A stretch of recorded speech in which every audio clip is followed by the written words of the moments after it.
Can you hear me in the back?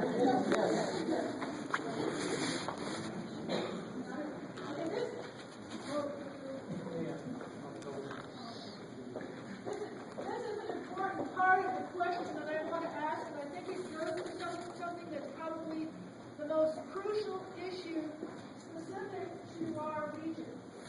And it has to do with what groundwater in Waterville County. This is the 1966 USGS study number 1805 that was published. It talks specifically about us in Waterville County. And I really like the steward, this is more addressed to you, because the Colorado Oil and Gas Commission needs to know what we're dealing with here. So let's kind of small. It says the altered zones of shale, here shale, that shale is counting on to be our capital. The altered zones of shale associated with dikes and sills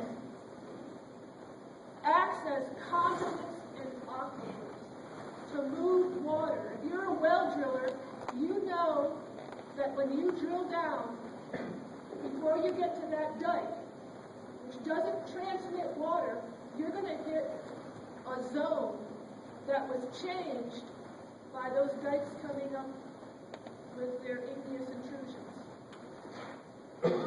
Why is this important? Because we're finding out, like River Ridge, these dikes transmit water.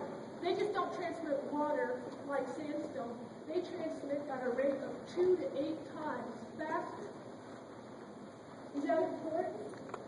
Yeah, I think so. Shell has gone through 3 dikes that they have told us that they've gone through the dikes. Okay. So we know that the Niobrara Formation will, as a shale rock, will be altered by the igneous intrusions. Okay?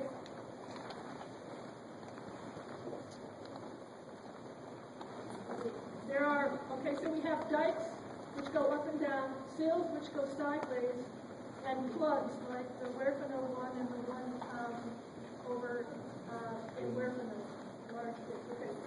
The intrusive rocks, those igneous intrusions, particularly the dikes and the sills, have an effect on our water supply. Because these altered, can you go back to the picture? These altered zones right here with the little X's on them, those transmit water. Now, I think our forum members remember Philip saying that where the Niobrara poked out at Bandito, that he drilled a well. And what did he tell us? Didn't hit water. Well, of course he didn't hit water. There's no water there. That's what this report says. There's no water where those come to the surface. Why? Because the water gets transmitted down that dike to where it cools. So the question is not, what if we get transmission of production water into the dikes? The question is when. And the COGTC needs to know this.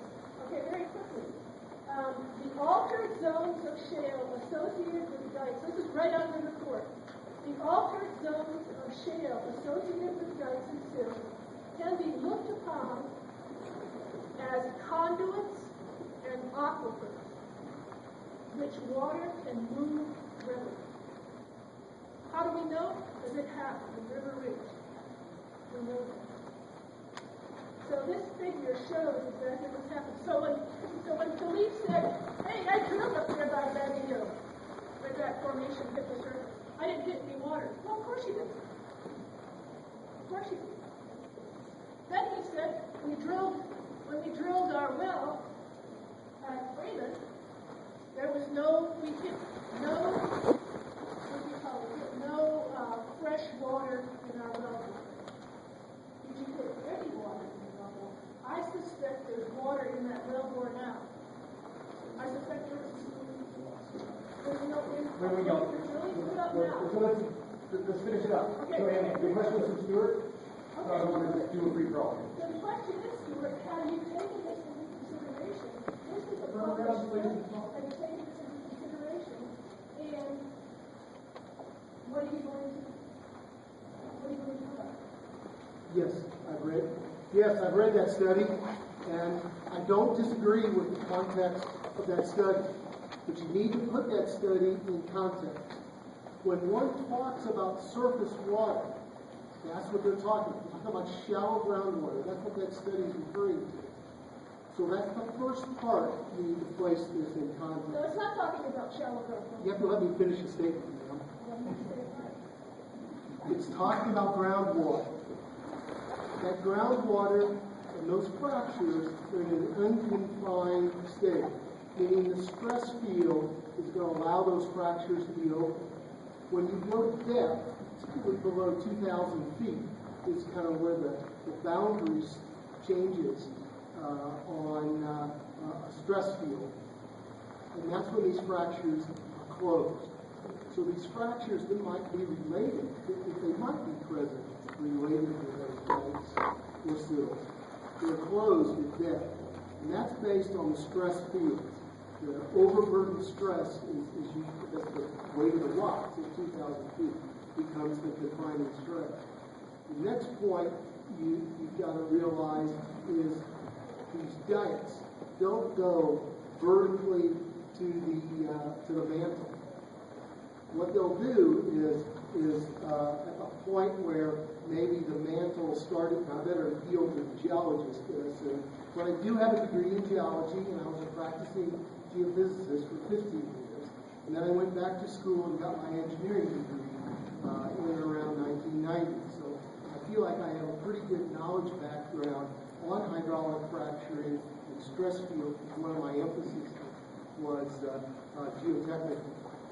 So that's where I'm coming from when I say the stress field changes. But what I want you to realize from a geology standpoint, when that magma wants to flow, in this case it flowed from Spanish Peaks. It didn't come up from the mantle. It flowed from Spanish Peaks. And then it wasn't depth at that time. There was rocks over. And it's going to move along. Dike, sill. It's going to move along in a stress field. So the point there is these dikes and sills you see at the surface are not what you see at depth. It's not a vertical column, a wall, like in stone wall down south, where you see that vertical wall. That's not exactly the way it's going to appear down in depth. So my response is that 2 points. One, the dikes aren't just directly going all the way down super deep. You've got the sills that are going to break up that vision that you have. The next point would be that the stress field at depth is going to close. So when you read that report, they're talking about the when I say near surface groundwater, shallow groundwater that is a couple hundred feet deep. That's the context by which that USGS report was written.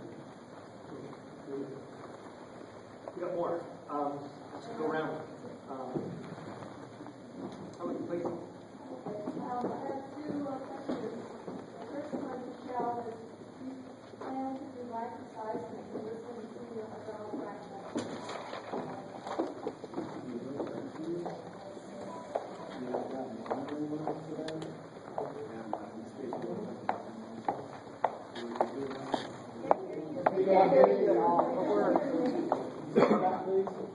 We will eventually do microseismic. We need multiple wellbores listening well to put geophones down to listen to the microfracture. So, surface seismic, you can do three components. The partial seismic you use in depth, microseismic monitoring surface. The components at the bottom are 10 foot to 50 foot. The surface at geophones is not effective for listening to the small cracks that are made by hydraulic fracturing.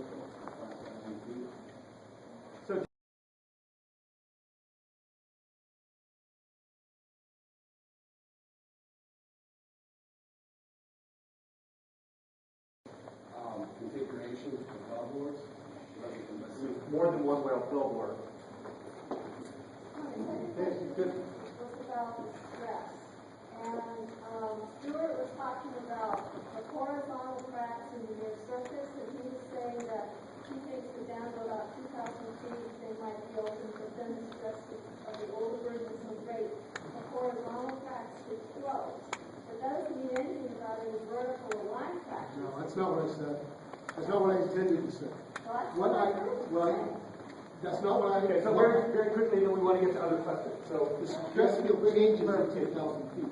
You are correct that if you get a hydraulic fracture treatment at depth at 2,000 feet, it'll go horizontal. No, that's not what I said. I'm saying that 2,000 feet, the fractures related to hydraulic fracture related to the dikes have a good chance of being open because the stress field is different at 2,000 feet and it's not confining enough to have those fractures close. That's what I was trying to say. I was not getting into the orientation discussion as far as fractures. The actual fractures can oftentimes be horizontal in nature because the stress field changes. That's not what I was trying to say. What I was trying to say is the stress field does change, and at depth, those fractures you're speaking of are closed. At shallow, where there aren't as much confining stresses, they can be conductive to fluids. And that's why a great example of that is why you would have a natural water spring.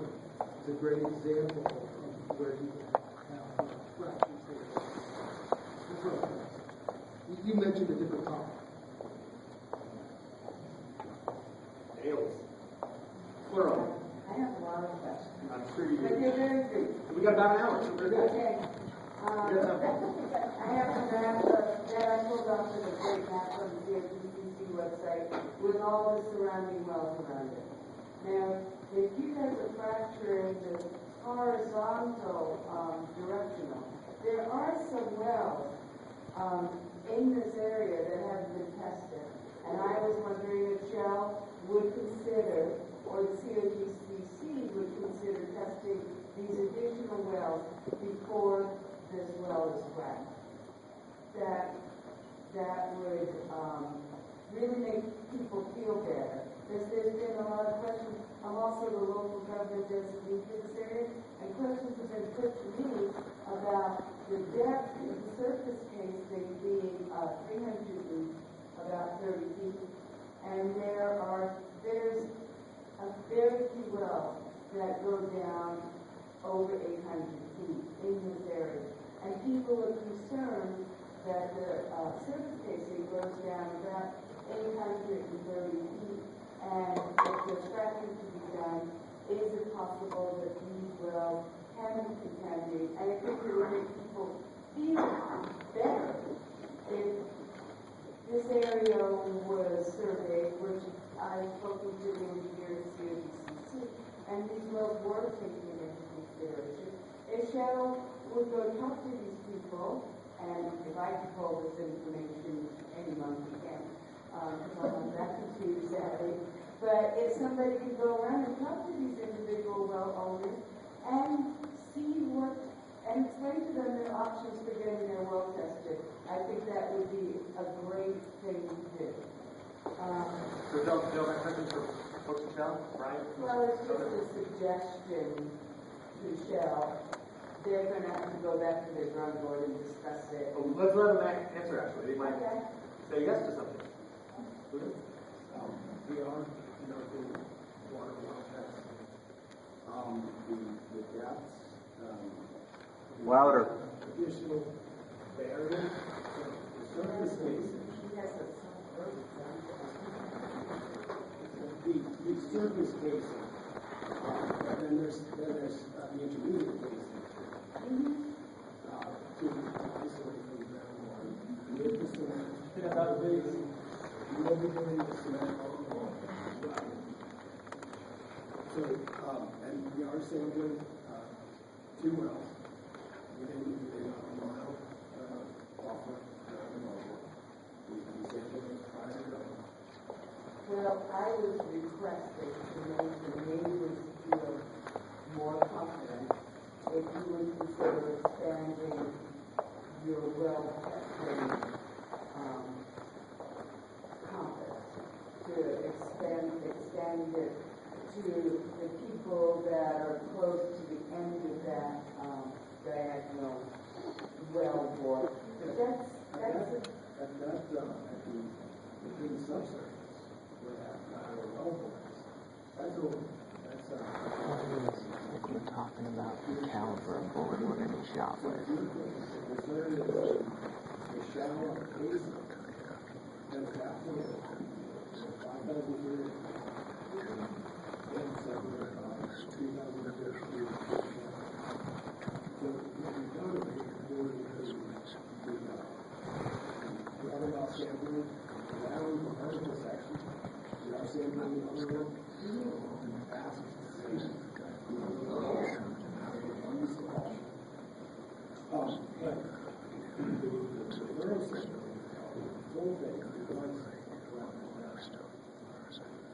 My question is from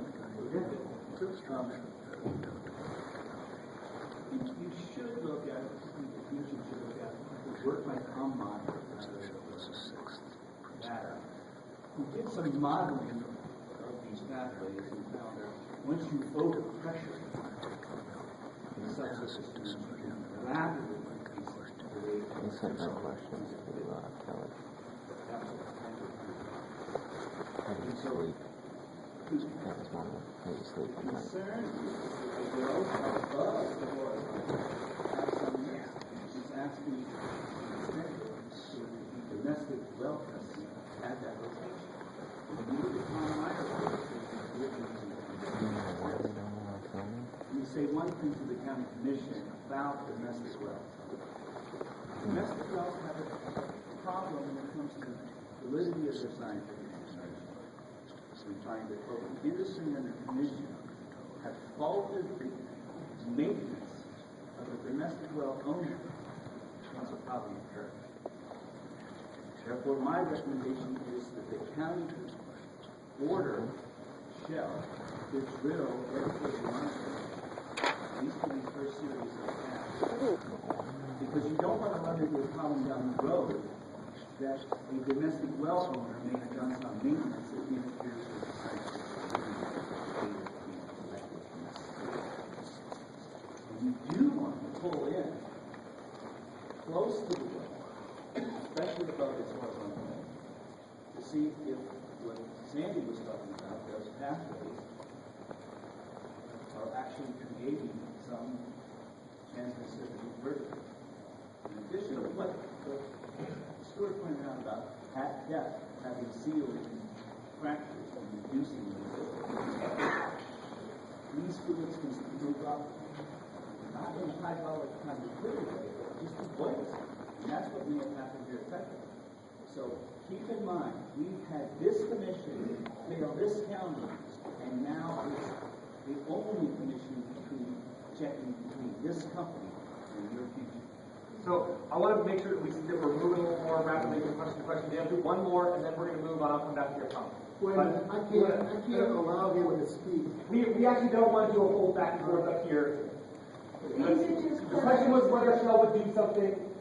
We want to move to the next question. These were questions that were just made in my public position here, and that's why I was addressing some of these to the group. And I have to say, I'm so happy I live in America. Commitment to monitoring wells, because this would happen in most other countries in the world. So I am thrilled that we're doing it. You and I are the happiest people to be here. You and I love this stuff, so keep going. One more question. We would love to see a commitment from Shell to monitoring wells, and what steps can we take to start the path to hold rule in our county?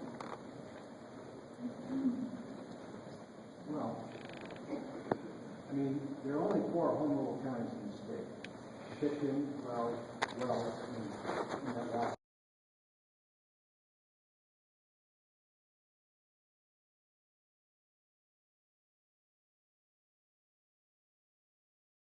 you want to put into your charter to ban or very strong conditions on any kind of fracking that takes place in the county, you can do that. But you have that right under our Constitution. Well, how is that different than our oil and gas rates that we have to? That's right. I mean, the oil and gas rates say that you do not have the right to regulate under home rule, even though the state constitution says that any home rule authority officially established by the county or the city is superior to state law. But you have, applying the Vance case up in Greeley in 1982, where in one of those dunderheaded court decisions, the court said it was so important to the United States that they drill that well in Greeley that the home rule statutes of our Constitution did not apply in the city. That is the most absurd thing I've ever heard. And I think Longmont will win. I mean, Let's keep going. Okay. did I answer your question? Other days. You can do it. You can get on the ballot. I want to have. Yes. So Deb, you had a two-parter. You want to moderate? The commitment of shall to be monitoring now. I don't know if you want to consider each operation and well how long it is, and if we do and it's necessary. what was used necessary. And we have to consider each case. Well, what in the well would make you consider that? Is it just expensive to or using a different kind of chemical? Michelle folks. That guy, is that Stewart? Does he work for Phil? Stewart also?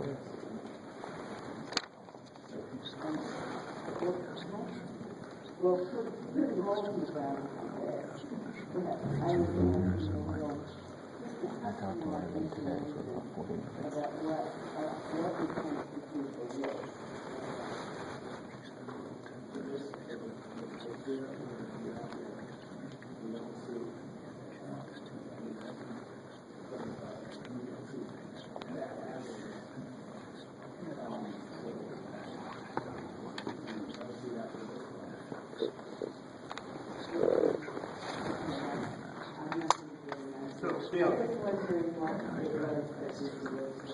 Deal 2.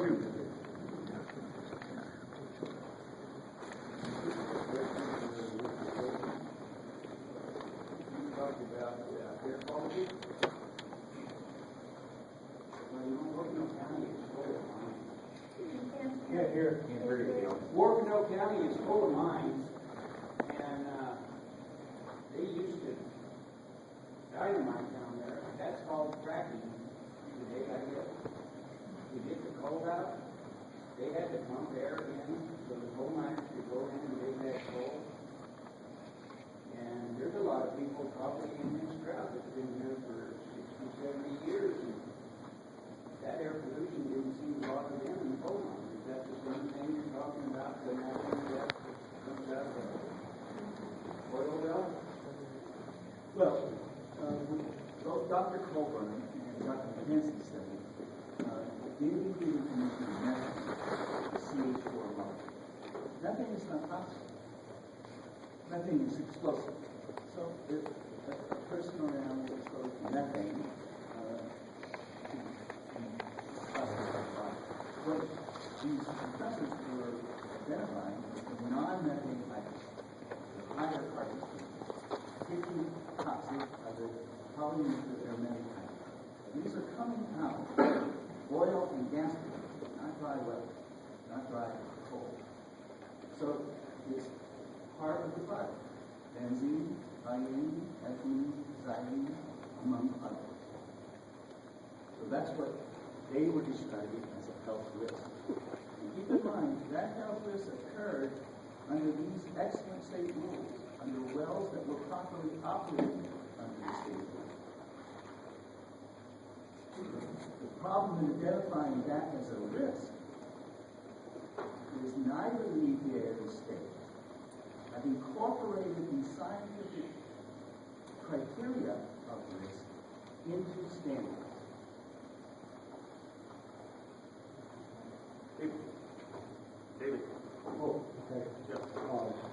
of all, I really. Nice and loud, if you would. You don't have to talk to them, just loud enough for them to hear. I want to thank Shell and CHC for making this possible. It really is a unique situation where we can have a board like this with all three samples, and that's fine. But question, Brian and David, was any water at all found in the Freeman Bay?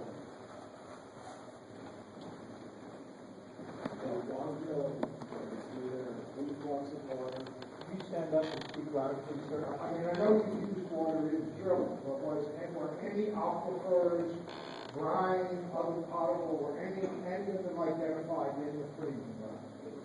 Yes or no? The subsurface of the earth is saturated with water. So yes, there is water on the ground. That's a major topic here. There's groundwater, and then below that, all the rocks, the saturated. Whether it comes out or not is the issue. Whether it will flow through the rock is the issue.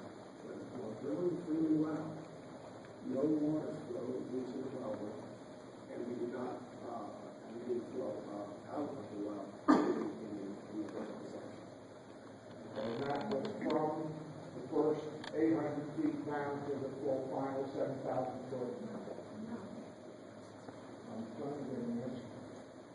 Yes, we did not have water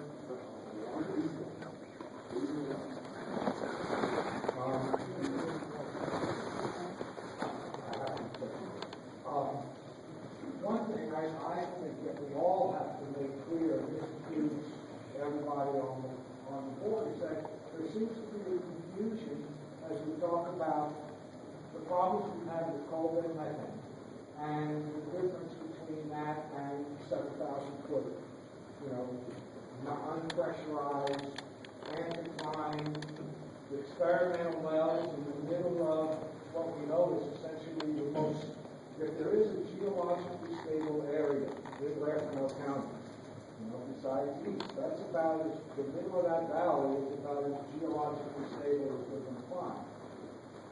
I personally have an unbridled opposition to coal bed methane in this county because of our geology, because of the dikes, because of all those, because of the fact that it is in these coal mines and naturally wants to escape. But again, if I have to deal with anybody in the world with an oil in my backyard, I am Red Shell. And what I see coming out of our year and a half, 2 years worth of work here is regulations for our county that Shell has helped us see what we want to do. I'd like to see these Shell standards like everyone who wants to come into Rathenow County to do. So, David, do you want someone, I don't know who someone it would be, to deal with the coal bed methane difference? deal with the difference between coal bed methane and this anticline, type oil. I don't want to hear from the guy who can't keep his head up. The way methane comes off of coals is when you release the water pressure. In other words, the methane is bound kind of loosely, loose chemical attraction, absorption is the way it's called. It's bound there, and when you release the pressure, that is, you withdraw water, it then releases. So if you did a coal mine, you excavated a great big hole, a cavity, so then the methane would release into that void space. So the idea of a coal bed methane well is you pump off the water, okay? So when Petroglyph came in here with their wells, they pumped water, and it was unsuccessful. So they kept putting bigger, bigger pumps. And they put huge pumps. And you all know that they built a reservoir out there in order to handle that volume of water that they were pumping. And as soon as they did that, what they did is they broke that seal between the ducts. This is our opinion. It never got really proved. But we believe that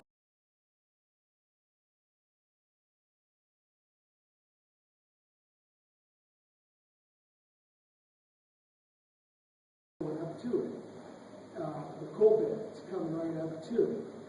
There could be sort of like when I say a hydraulic seal, and that the surface tension of water made so that methane wouldn't flow. But they pumped that thing so hard that they were actually even, our belief is that they were drawing down the aquifer above, not Bermejo, that's a coal. Poison canyon, I was thinking paper. They pumped down the poison canyon also. And so my point is once they did that, then that drew, when people had their water wells in the poison canyon, that allowed the methane to get into those wells. So that's why petroglyphs, of course we shut them down. We put a cease and desist order on them. And we shut them down, and as soon as we did that, a couple of the perimeter water wells went back to normal, and there were a couple, but they had to recycle the methane out of, recycle the aquifer, and re-get that reestablished. And I am in full support of your statement that coal bed methane does not work in this area. So the difference. So the difference is in order to release the methane in a coal bed, you have to pump the water off. This case, this deep water, is a little towards the more conventional in that you do have to crack it to create, I like to analogize it to a highway. You crack the rocks because the pore space is the sponge of the Niobrara, a bunch of little pores, but they're not connected. It has no permeability. So you have to create permeability through the hydraulic fracture. So now you've connected the wellbore to the formation, or the wellbore to the pore spaces, and sort of as a traffic freeway, it can now flow to the wellbore and up. And in this case, that's how it's going to flow up. Just one second, keep responding to that. Let me say one thing. Well, hang on, I want to make sure we get the other question. I can't respond to your Tom Meyer. So, Steve, please. Come on. I'm going to say, So, see, I'm going to get that it is the same. The commission. This is the commission that didn't see that problem in Petroglyph. Did they deny any coal bed drinking wells? Despite what you just said? Now, that's clear that that's a different risk. Dealing with the past, Wes, is not what we're here to do. That's fair enough. We're here It's to the same deal with commission. what's going to happen in the next 15, 20, 30 years. Yeah. And again, Steve, I want to get in. it's a differential risk. And each of this we haven't discussed. Go ahead, hang on. I want to get Steve in. Very good. Limited time. I have 3 questions, and we'll keep it to the panel. And just yes or no, and maybe 3 sentences at the most. Is it true, Stuart, that the wastewater from fracking goes to an injection pond approved by your commission in Will County? The ultimate goes to injection wells. That's my understanding. There is no evaporation. There are no evaporation pits approved in Will County. Good. And that's one of the few injection sites in Will County I've been told. Is that true, yes or no?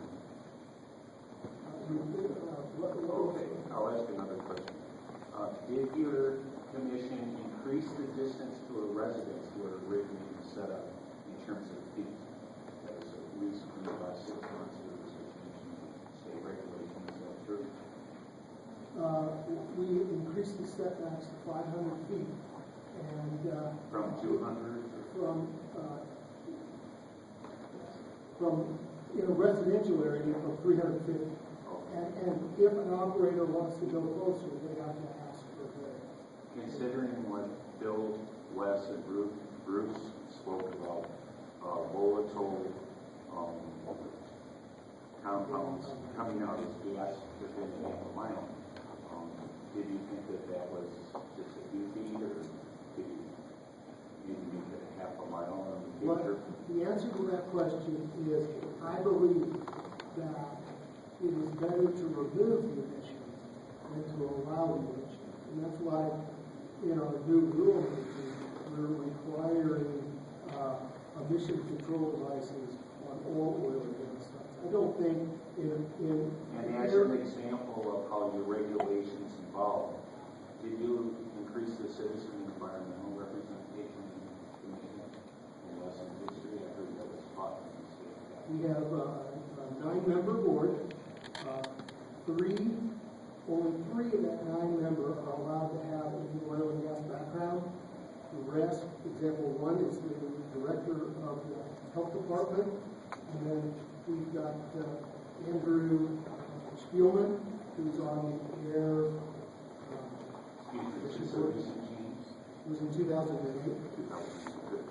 And good. Richard, we have a dark That's sky. one. Yes, we have a dark sky ordinance in Waterville County with a light on one property isn't supposed to shine on another property, let alone a bright street light you can see 1 house away. I noticed in the forum tour of the Freeman site, there were large light bulbs shining the rig up. And when I was at Ceci Fowler's property, 12 miles away, I could see the rig shining brightly in the mountain sky. So,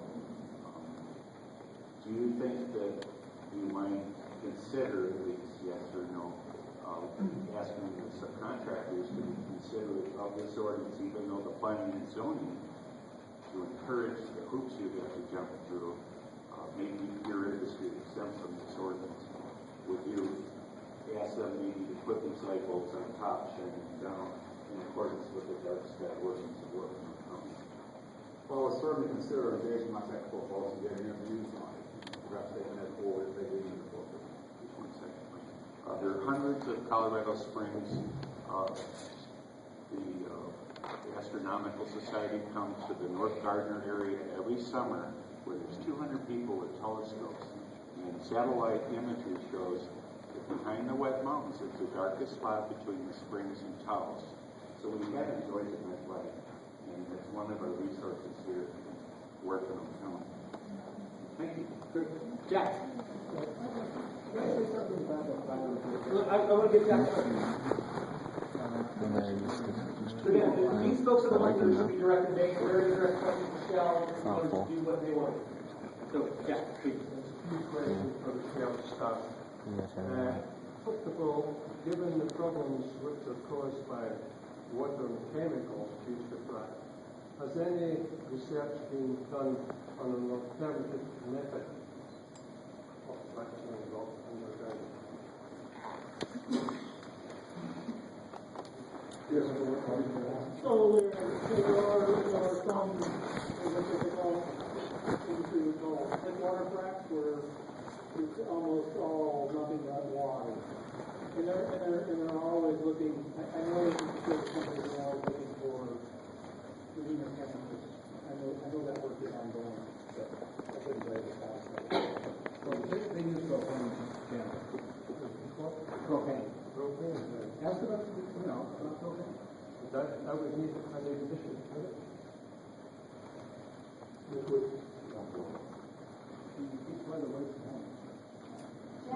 Jack, you're talking about CO2 being used to frack? Yeah, you're talking about CO2. I've heard about CO2 being used to frack. I think you're talking about chemicals that you can use it, right? Has anybody seen it? So that's Halliburton. Apple juice. Halliburton called Cleanstim. It's just not effective on our subsurface geology in Colorado. So they're continually trying to advance that technology. That is obviously something that everyone in the industry would like. It's just not effective here. I'm drinking the having fun. This type.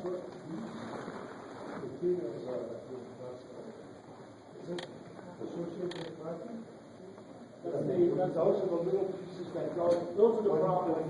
When I say rocks, those are the little things that go inside to keep the cracks open. Rocks. That's what they're rocks. Yeah, that's the thing. Those are man-made things. That's the problem. We've spoken about water being taken away to the processed water taken away for disposal. But we're never told where. We're just told it's taken away. The takeaway place is obviously where somebody else lives. So are these people informed?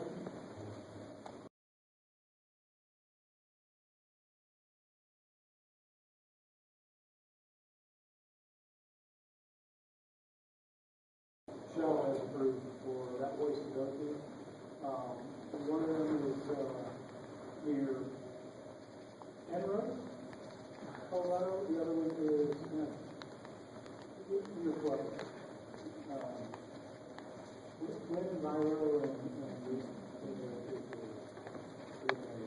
And is that public knowledge? oh, those are regulated. Those are approved regulated sites. Absolutely. That doesn't answer the question. Cement is spoken about many things, but I'm still totally puzzled.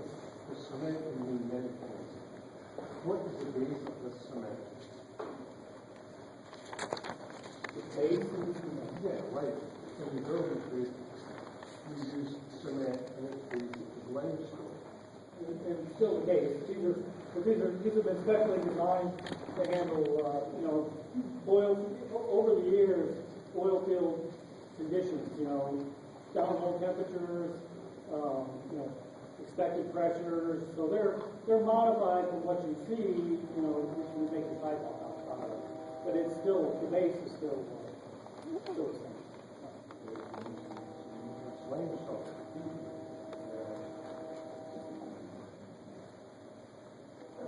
Working hours, 14 hours is mentioned for work. That seems an awful long time to me.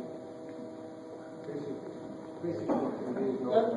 That's the maximum. Now, what these crews are doing, these 24-hour crews, they'll be working 12-hour shifts, 12 on, 12 off. If we will give an exception for someone to work 14 hours a day, but we'll only allow that for 2 days, and then they have absolutely got to take 24 hours off. So that's an exception to 14 hours max. These guys work 12-hour shifts. So that's one thing. My last question is, if earthquakes occur, either in a well or on a disposal site, what would be the response?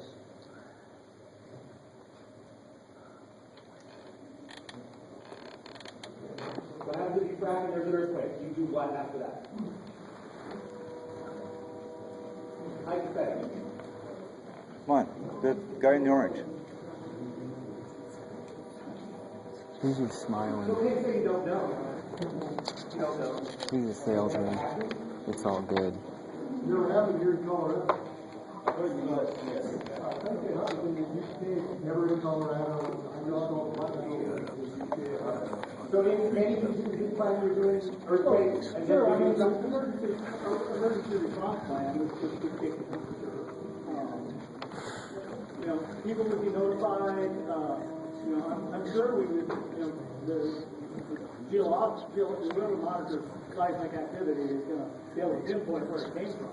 We would absolutely have to find out did it come from our well, or was it something else unrelated. I mean, we would shut down the operation, probably, and go through the emergency response plan and figure out if it wasn't due to us, if what we were doing was causing it.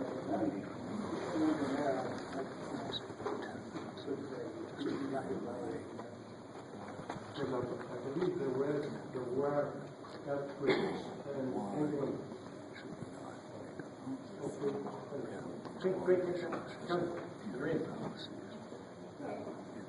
I know you've got a control. Then I'll know if you want to back up again. So go. Okay,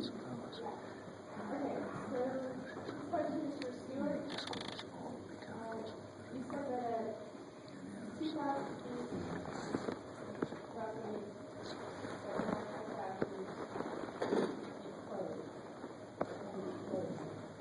what is your source of information?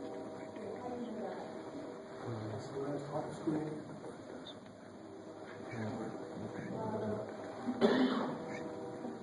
I don't have a paper.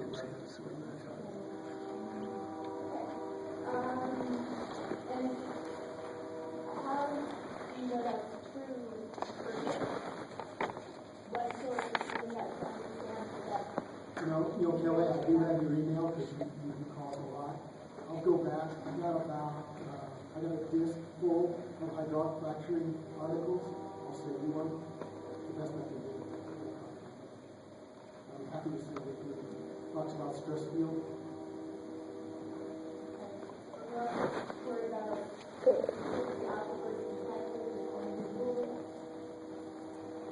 How do you establish with so many wells in so many different places, so many hydrologies? How do you know where the aquifers are here and how deep they are? Well, a great example is what Ann brought up as far as the USGS article. So that's one of our bases. Study literature and get an idea. In Colorado, exactly like the Colorado Water Atlas. It's put out by the Colorado Geologic Survey. So we use their database. And in this database, we use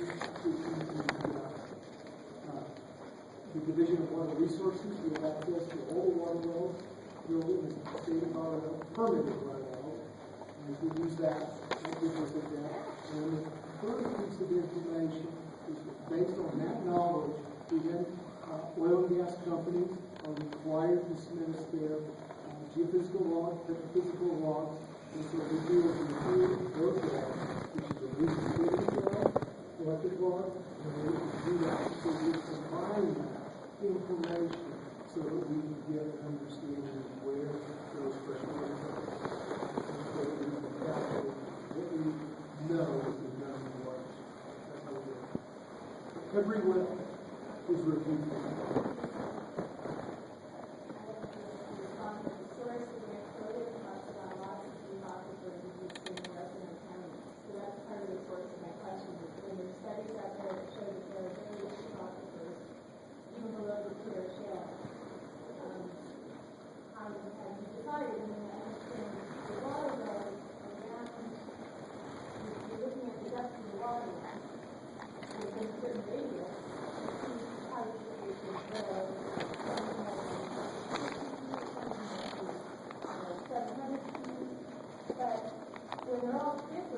We go by the people. You go by the deepness in that area, but you can just build a lot of an aquifer when you do a water well, because that only comes from the top of it. They go into it, but that doesn't tell you how deep the aquifer goes, and it doesn't tell you. Well, that's why we need to do our geophysical logs review, and we need to do the aquifer study review, so that we can capture that point we're trying to make up. We don't want to cover that. My best example to you would be in Cheyenne and Baca pit, where the Cheyenne Dakota, which interestingly enough are some oil and gas wells just to the west of the fresh producing oil and gas wells. But in that area, it's deemed as a freshwater zone. And so we do look at 4,000 feet as our coverage in that zone. And because that is true aquifer. It's a sandstone that goes all the way from deeper than 4,000, but goes all the way up into Kansas where it's outcrops. But we take a look at that perspective, and what we're doing in that case is we're trying to protect it. We'll do that with a different method than the surface species method. We'll protect that with what's called stage cement. How to describe it. And the thing that there can be water and there can be deep water for David, or if Brian was just an answer.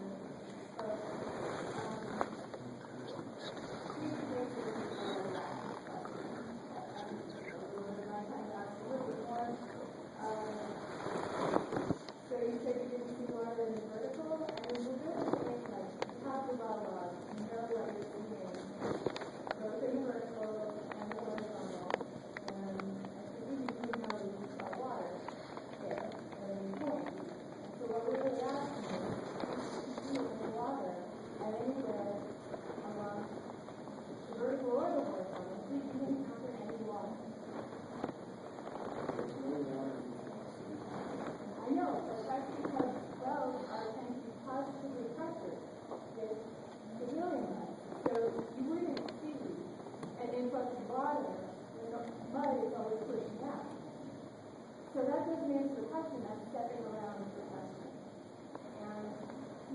led to believe that there's no water down there.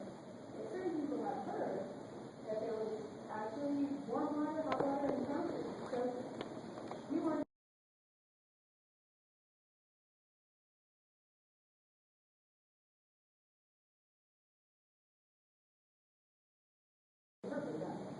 whether you got any water. Let's clear this up. All the rock subsurface has porosity. And that porosity can be filled with air and very shallow. Can be filled with water, or can be filled with oil and gas. So where it isn't filled with oil and gas, it's the issue is the permeability and the velocity. And whether that allows flow. What was the deepest depth at which you found water? Regardless of the porosity. There's water in the ground. In the underground, there are bores, there's pore space. And those pores are filled with oil and water. None of it flowed out of the night where it was developed. When the when you say there's an early out of the rock, when you say there's stimulating flow. Can we move to other folks? Need one. I have one more. One more, and then Sandy and Nick, who haven't done it. Yeah, then we'll go to round two.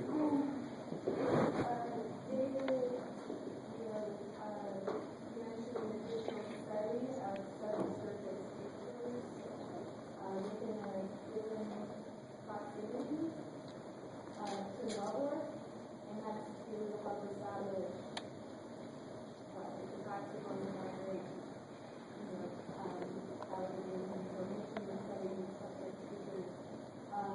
Defining dikes. We drove through the dike in the Niagara at about 4,800 feet. When we drove through that, we didn't experience any water influence in the lungs. Oil that we know could be in that Niagara didn't turn out through the income. Will this additional subsurface study be available? How do you go report about what is actually relevant to the board?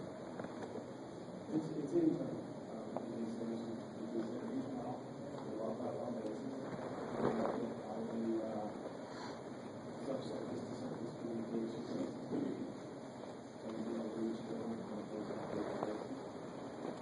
And in some places, we put in the monitoring activities, depending on the communication pathways that may be present.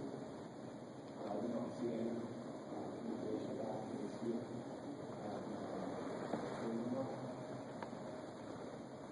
This is on my third question. So Sandy and then Nick, and then we'll go around as much as we can with the time we have. I want to talk about something else. I mean, it's still about the freeway and everything, but, we've been in these meetings now, I think this is like our 10th meeting or something, and I'm kind of a black and white, boil it down, cut to the chase, and for me, the basic issue here is risk, and who is bearing the risk.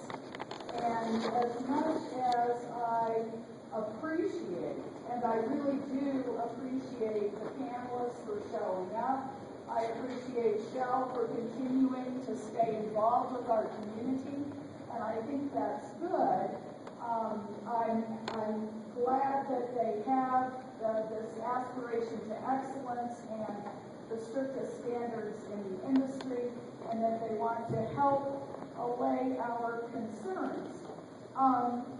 However, we've been hearing from the beginning this kind of mantra that deeper is safer, per se, because of the overburden, because the pier shale is impermeable, and it isn't isn't just the McLaughlin study.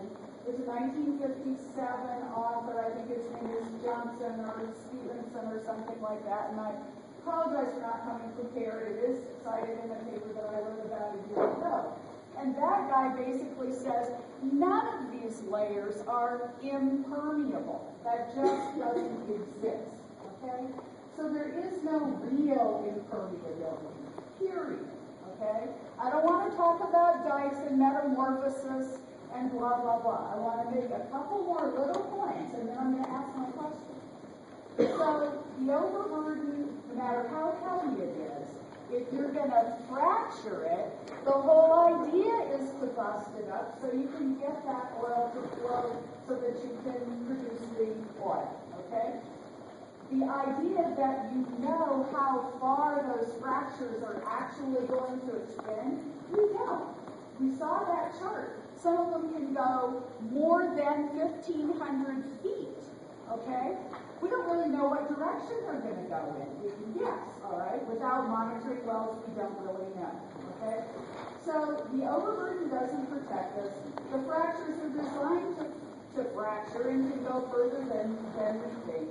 The idea that we have these rules that, because they've been in existence for a couple of years, prove how safe things are, just doesn't stand up when you know that after 30 years, 60% of these casings are going to fail. And if you add to that the fact that they cannot recover all of the material that's jammed down there, where's that stuff going to go? It's going to go somewhere. We don't know where, we won't find out for a long time. We also have something that's very common that I'm surprised the panelists didn't mention, which is induced seismicity. This has been a fact of life in geophysics for 40 years, 50 years. The oldest paper I saw was from the 60s. They've studied it in Italy, they've studied it in the U.S., they even induced it over on the western slope to actually measure it, okay? Let's blow some things up and see if we can cause some little minor earthquakes. Oh, we can't. Well, let's stop blowing things up and see if that stops. Oh, okay, we can't. So we're taking all these risks. We know that there's a potential problem. You guys are nice people. You speak well. You work for a company that wants to do the right thing. And all I'm here to say is that's not enough. That's why one of our original 7 safeguards from Citizens for Work in Up County, which Cheryl took quite a long time eventually to say, no, but did add a few of the things that we stressed, like this VOC combustion thing, that's very good. No kits, that's very good, okay?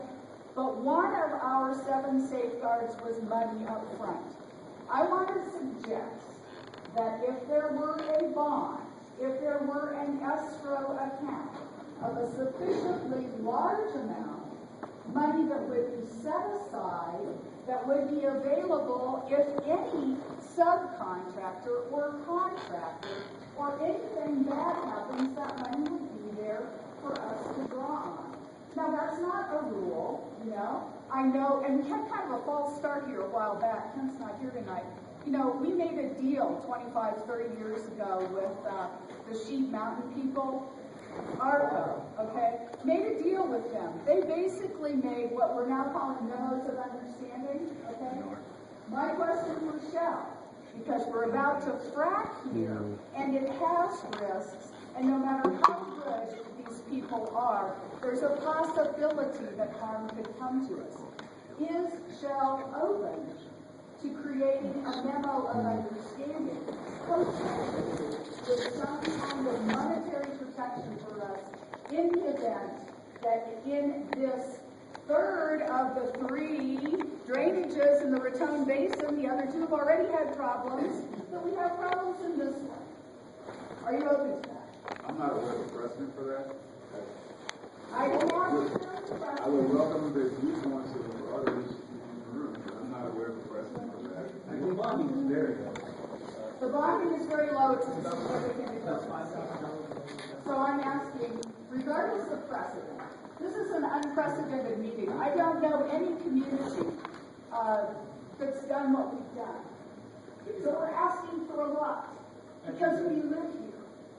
That's what I'm asking. In Colorado, there are a number of counties that have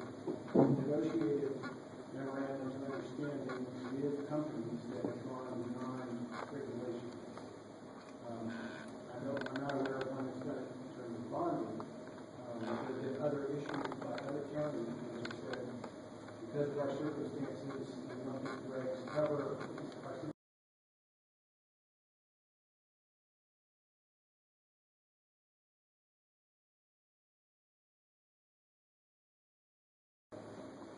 Richard, thoughts about it? It's something we can talk about. Okay. Nick?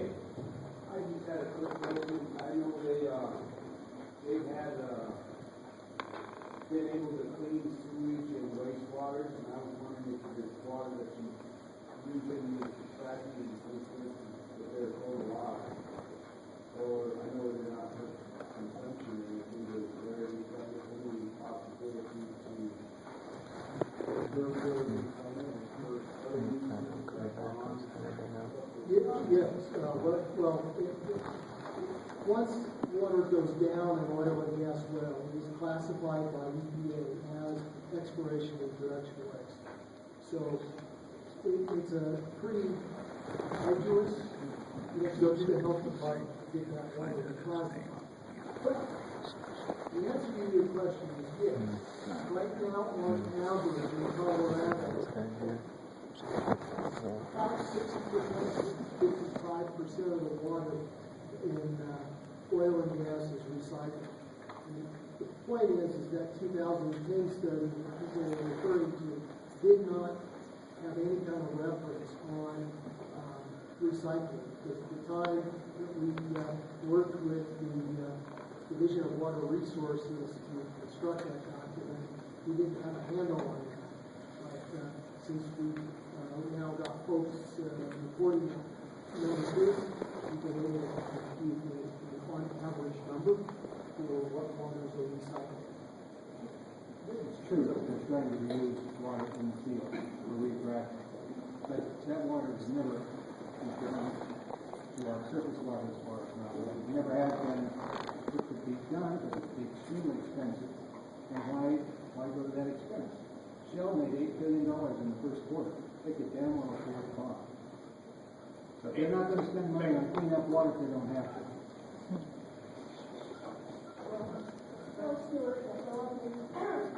When this all first started, it was because a permit was issued to Shell for a well that had an open pit that had lax VOC regulators. That was within 15 feet of our aquifer. That was not complete. Okay, it was approved by the Colorado Oil and Gas Commission. We had a problem with it. And this whole forum was at the well site at the Freeman well when we flat out asked Philip, would you have done all these safety measures here in the Freeman well if we had not raised the stink? And he said, no. I asked Heineke Schwartz, who was the representative, why did you want to put in an open pit at the get-go? He didn't think anybody cared. The impression we got was that Shell wanted to come in on the cheap. That's fine. That's business. My question is, the COGCC, now that you see what we've been able to accomplish at the Freeman well, why did we have to do that? Please answer. On the detail, I don't know the details of this. What I can say is the well is permitted for So we got 5. So Eloise, then Dale, and then I'm probably done, but let's see how fast you go. Okay, so Sandy mentioned reduced seismicity and talking about injection and the disposal of waste. Did I understand Stuart to say the state of Colorado there has been 0 incidences of induced seismicity? No, you did not hear me say that. I said there has never been earthquakes induced by hydraulic fracture. There is a difference between the induced seismicity cases you're referring to, the 4 in Colorado. There is the Paradox, which is a Class 1, Paradox Valley, Class 1 well. They are injected there. And it's an excellent article for you to read. That's a great seismic geophysics of it. The Paradox Valley, what they do is that's a Class 1 well, so that's your sewage. Actually, no, I'm sorry, I misspoke. That is brine water. There's a salt formation at the surface, and they extract that, capture that, so it doesn't ruin the color of the drink. EPA runs that project, and they inject that. There's the Rangeley field. The Rangeley field that you were speaking about was as a result where Chevron said, post the Rocky Mountain Arsenal incident, Rangeley said, hey, why don't we use our water flood injection as a test to see if you can induce? And so they did that. The key point that is very interesting from the Ohio, Rocky Mountain Arsenal, Arkansas, and the Dallas cases are that all four of those were injecting at or in crystalline-based technology. So what we go back to is the fact that they were injecting into impermeable rocks. So if I can, your own, just, we have been a long time since you've reviewed the protocols, but your own protocols say you're not going to record it. So, that's all right. That was very good. that's all right. I still have to record Oh, you're saying? Okay, sorry. I just know what that was you were holding. Sorry. No.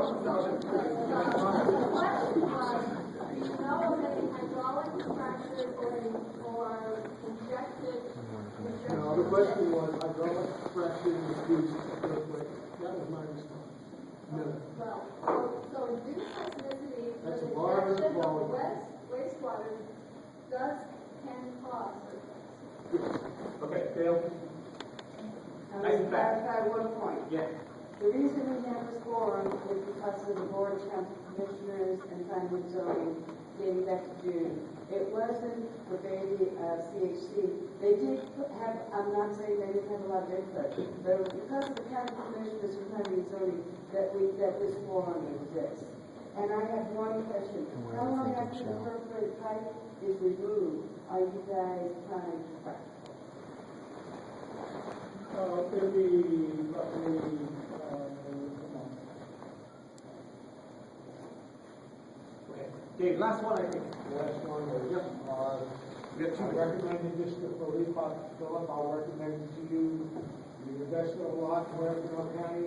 The bond, a large bond, which we would make, could make as a universal requirement, once you set it, would keep the fly-by-night outfits out of Waterford County and might serve both of our purposes as much as possible.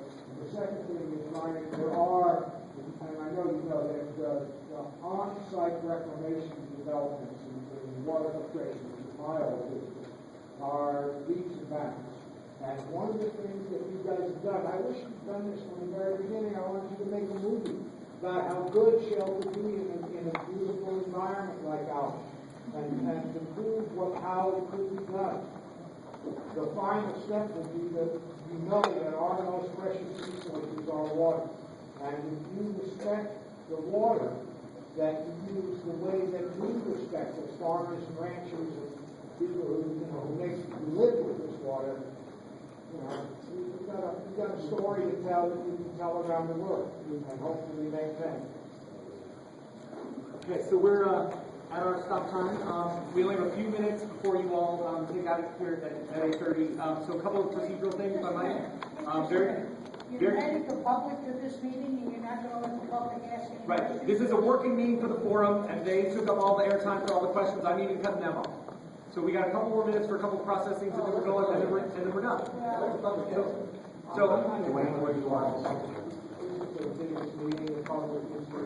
I just don't want to have a forum meeting where people are leaving.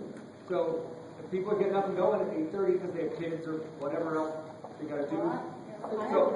So we can do a couple of things on process. By all means, if these folks want to stick around, and again, they're free will. If you want to stick around and ask some questions, that'd be great.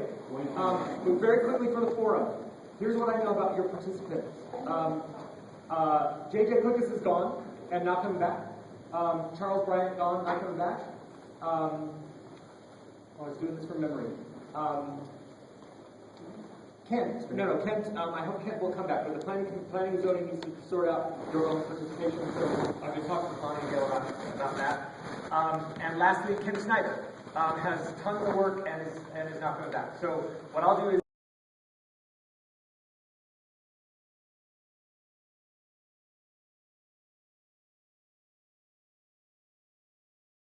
the participation here, which leads me to whether there is, when there is, how there is a next forum meeting. And right now what we've got on the calendar is August and November. And I just want to throw out that August makes sense if the liner comes out and if the frac happens when it's scheduled to, but it's possible, this is my conversation with the folks from Shell, if the liner doesn't come out properly, if there is some difficulty that causes fracking to be delayed, one possibility is to not have the meeting in August and have it after there is some activity to talk about and report on. So right now you have an August date. I would say that that date holds as long as their plans hold, and if something happens, we can shift those dates. But right now you have August and November as your next meeting. August 21st. That's actually fracking.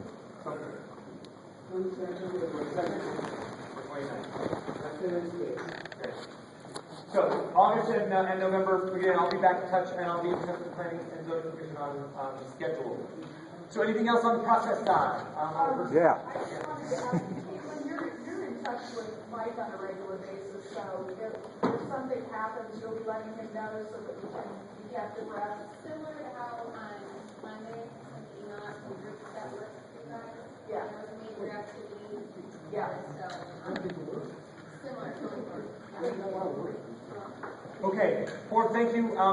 We'll talk about the agenda as well. If you have ideas for what you want to talk about in August, in addition to the update, obviously. What? Yeah, I just don't want these folks to be obligated to say if they're not staying. That's all. So, again, I think if you have questions and these folks are going to stay, you should ask them, but ask them as these folks depart.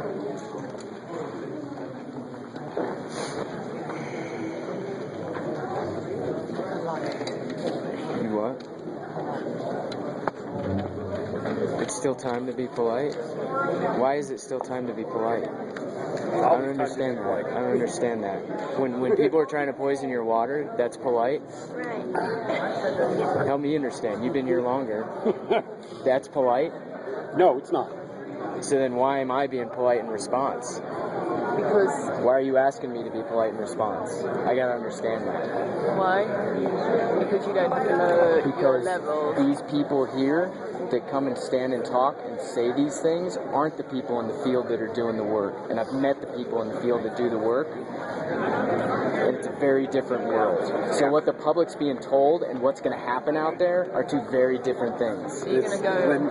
When this first started, some of the talk in the county was, oh great, people are going to be hired as the drill will, the drillers, and it's going to boom for the economy. And Dave Canazda, I don't know if you know Dave, he's up there on the panel, he asked several of the questions, and his first response to that was, no. We don't want them to hire the locals, because the locals don't know what the fuck they're doing. And if they hire the locals, the chances of a drilling accident go way up. So it would be, Which one's David? The guy who's right here on the table. David's job is water. It's what he does. Water safety tests. Cool. But no, it's always time to be polite, even when somebody is being ragey. Doesn't mean you have to. I can take a lesson. Doesn't mean you have to bend over and kiss their ass, but you have to be polite. Forceful, yes, but polite. I'll call and keep it. Was I rude? I put away the camera when he asked me to. I still don't understand that. I don't understand that role either. Plenty polite. More polite than you should have been. I appreciated your questions. Yes or no? Yeah. Is this going to happen or not? Yeah. Yes. Did you the woman from the trade association, I forget her name, the woman who was up on clean water and the trade Wearing the blue necklace? Yeah. Oh, 20-minute talk at the opening. I don't know if you guys really it was unbelievable. It was. Anybody who has any concerns about this is stupid. Yeah, I mean not. No, quite like that. Literally, she didn't say that, but it was almost that bad. That's what Kent said. And he also said that Orange Shirt here was chastising the government for getting involved with BP. Yeah, it was. And here this is the company that gets awarded after their tin can spill in Alaska for being safe. Yeah. And this is the one we want representing this community because it's better than the other idiots. Yeah. I mean, the thing that gets me is just be straight about what the risk is. They don't know. That's the answer. They don't know. But they'll tell you what people want to hear to diminish the risk, or at the very least, pass the risk on to the community that's going to be here for decades and generations when one of these guys already left and has gone to Bogota. So where's our oil going to come from? Why do you need oil? Where do you live? Colorado. Where in Colorado? North. How do you get here? You want to know? Yeah. Vegetable oil. I'm glad you asked. Vegetable oil. Vegetable oil. Where did that come from? From a plant. It was squeezed out of a peanut. Where did that plant come from? Somebody used sunlight. Somebody, so let's talk solar. Let's talk solar, because it comes from sunlight. You want to talk solar or wind? So does oil come from solar. 10,000 years ago. We're getting to the last hours of ancient sunlight. You read the book? You were raised in an environment and a generation that had that luxury. I grew up in Alaska. 400 parts per million. I've been to the 400 parts per million. Do you know what that means? I've been to the Arctic wildlife area. Since when? I was there 4 years ago. 4 years? Yes. And you watched the snow melting. They're having the coldest winter on record right now. You didn't see the snow melting. You didn't see the retreating glaciers. I've seen glaciers building too. It's a natural cycle. Really? Yes. So when we go we've ice never had an ice age. history We've never had ice age. We've never had global warming in the history of the earth. We've never had that. 400 parts per million. You know when that's happened? Where'd that come from? Never. Where did that? Industrial Revolution. Look at the ice cores. The ice cores show you that. Really, you want to do this? So where Who are you? Where did your oil? Do you live here locally? Yes. Where did your vegetable oil? And you're an oil addict. That's what you're telling me? No. Because I need to know how to relate to this insanity. Okay. You're addicted to oil. So you're afraid of what you're going to do without it. My point is, so are you. What are you going to do without it? What are you going to do without it? Survive. How are you going to get your vegetable oil? Survival. How are you going to get your vegetable oil? I don't need it. The oil industry, if you go back in history. It's a frightening place. I respect that. It's a frightening place for someone like you to recognize that these resources are dwindling and they're causing an unsurvivable planet for generations like mine. But I'm telling you, our generation is going to challenge that. Do you understand? Good. Do you understand? Quit being a hypocrite about it. Hypocrite? Yes. How did I get here? By using oil, peanut oil. That was produced using hydrocarbons. How do you know that? How did it get here? Somebody put it on a truck and brought it here. How are you? You wouldn't have it if we didn't have hydrocarbons delivering things all over this country. So let's stay addicted to it? Let's not drill someplace that has none of the safeguards that we have, because the environment doesn't respect political borders. I want to drill here. You want to discuss politics. You want to discuss what we do in this country for oil. Have you served? Yes. Where did you serve? In Vietnam. How did you appreciate that situation when you were set up on a Trump war? I was glad to serve my country. You were? You volunteered? Yes. Tonkin Gulf? We know what happened now. We know what happened now. Tonkin Gulf, I was in high school. That was the precursor. Actually, that was the start. That was the start. I served with some guys who were on the Turner Joy that was attacked. And what did they say? They said they were Please attacked. tell me. Yeah, they said they were attacked. They said they were attacked. Yes. Because that's not what LBJ says in a phone call. But He says they were doing covert operations. Of course they were. Within. They were in international waters. Really? Yes. 12 miles. I worked with these guys you talked to. I worked with a quartermaster who was on that ship when they were attacked. The quartermaster was the navigator. I was a navigator and trained. We talked about it. They were a good 53 miles, he said, in international water. And the Turner Joy was? Yes, and they were attacked. I got it from the guy who was plotting the charts.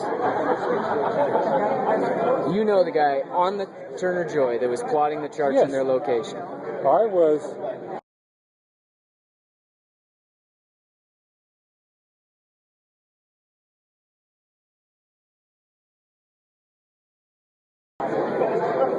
I also met another guy. I want to know his name. This is 40-some years ago. 50 years ago. So you don't remember? You gave me a sourceless... The only guy that I remember... I can't source that. No. How do I source that?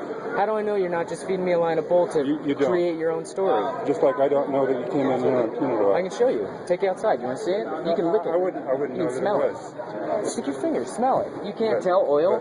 My point is... No, my point is being able to source information. I can take you out to my car and show you that you could drink the oil. And I cannot source what we have because this is over 45 years ago. And the only person I can remember... So I'd have to trust you? Yes. It doesn't matter. That's a separate issue anyway. Let's talk... The issue is oil. The issue That's is what oil. you approached me on. And you call me a hypocrite. Yes, you are. Okay. If you say we don't need it, because we're not going to get goods and services around this country without fossil fuels for our lifetime. And if we don't... For your lifetime. Yes.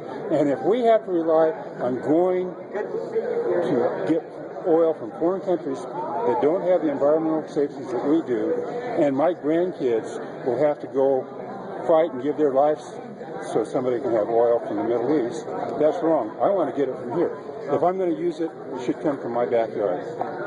What's wrong with wind turbines? What's wrong with solar panels? Nothing. Trains these days. Trains have electric engines. You pay the extra money to San Isabel to get your power? No, we're off the grid. We have a solar panel. Okay. Everything we build on our property was solar powered. So where did that equipment come from? In Australia, that's... Driven by a truck that also runs on peanut oil. Are you with me so far? Keep challenging. Where did that material that you built your solar panel with come from? That probably has some oil in it. It had some oil in it, and it was mined. The silicone? Yeah, possibly. Yeah. Like Is it progress? Is it progress? Sell me something, Grandpa, please. Show me something that's going to be a future brighter than the one you're leaving us. Do you understand me? You're leaving us shit. Here's what you don't know. I'm the guy who's starting the recycling center here in town. Thank you. Okay. Thank you. I believe in this stuff, but I also believe if I'm going to use stuff, I need to be the one responsible for the consequences of it. And so do I. Not some poor So kid, show us a better way. Not some poor kid in Mexico that's going to live in the dump that the oil companies create down there. Because of the lax standards. That's right. So you think this is a benefit to us? You think this process is a benefit to us? No. This process is completely meaningless. Die slowly or die fast? This process, what you went through today, is completely meaningless. This is venting. Thank you for your candor. Shell is going to frack. What we have to say about that means absolutely nothing. 100% nothing. Why is that okay? It's not. I said this is a meaningless process. I came to learn more about fracking. Because you like it? No, I didn't say I like it. I said I'm one of the ones that wanted to come and learn something about it. And I did too. I don't know everything there is. You know what? I like having my house heated. And my alternative... So do I. You know what I use? What? Space heaters. No. Yeah. Space heaters. Electrical. How do you, just out of curiosity, how do you get battery backup for when you get my wife would love to go off the grid. Yeah, battery backup. Battery backup. Wind turbines. I worked on wind turbines. Texas, Oklahoma, in the gas fields. Yeah. My brother-in-law is an engineer, electrical engineer that sets up most of those around the country. Brilliant. Yeah. Brilliant. So, I have I believe in this stuff, but I believe very strongly if the folks in this room are going to use oil to drive here and they complain about having fossil fuels, they're hypocrites. And I refuse to be a hypocrite. I use peanut oil. The fact that we use how many people here besides you? Probably very few. Yeah. And the last time I used gas to take a shower, June 10th of last year. You know what I do? I put it in a bag, a 2-gallon bag, and I put it over an electric space heater. Because everything that I generate came from me climbing towers in Texas in 108-degree temperatures. Everything that I use to plug in my electric car, as far as I'm concerned, comes from a wind turbine. Is it the answer? No, absolutely not. And neither is solar. But it's a far cry better than continuing to dig in the dirt. I'll tell you the thing I haven't figured out, quite frankly. Do I believe the Earth is warming up? I absolutely do.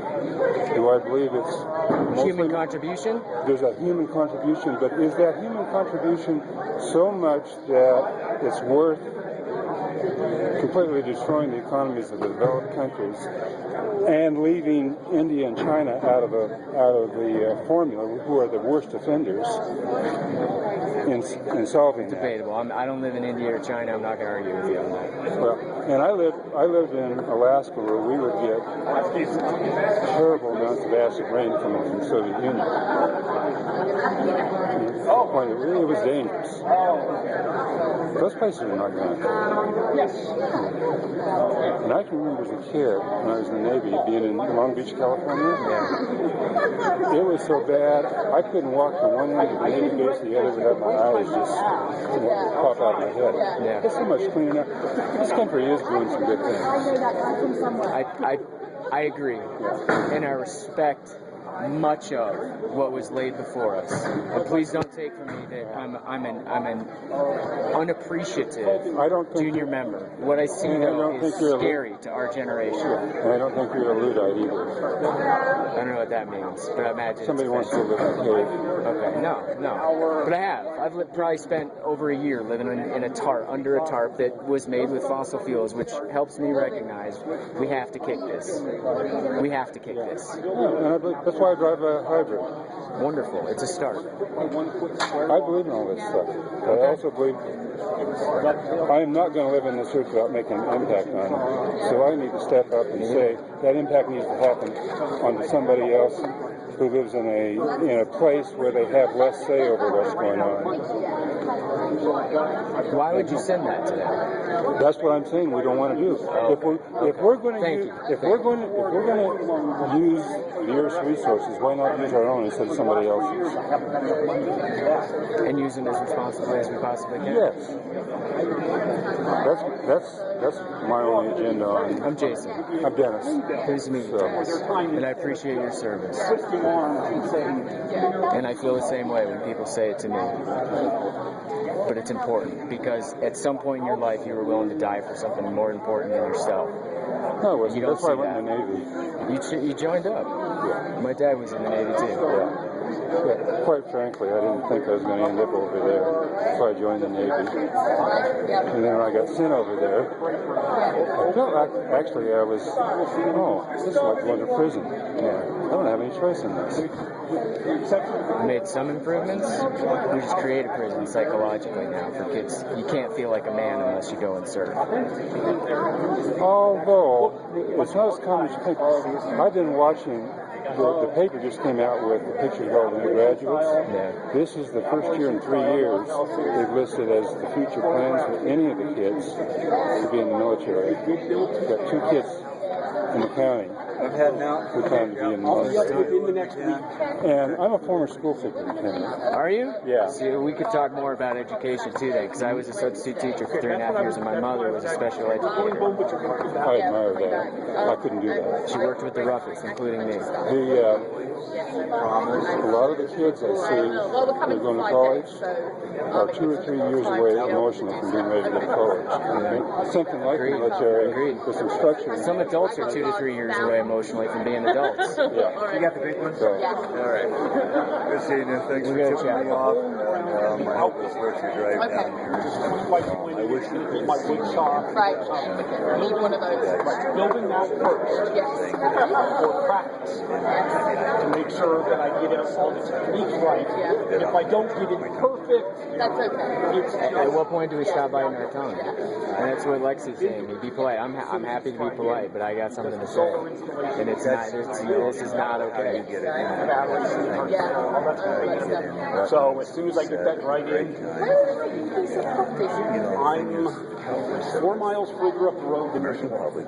So which farther up? 4 miles up Longmont? Yes. Okay. So you go up Adams, you know where Adams Road goes off to the left? My driveway is the third one. So once you go up the hill, right near the summit. Okay. So where the big cutout is, that used to be on my street. I sold one of my lots. It tries to control everyone under a large umbrella, but can't meet the individual needs. I've got 3,000 feet. I kind of used to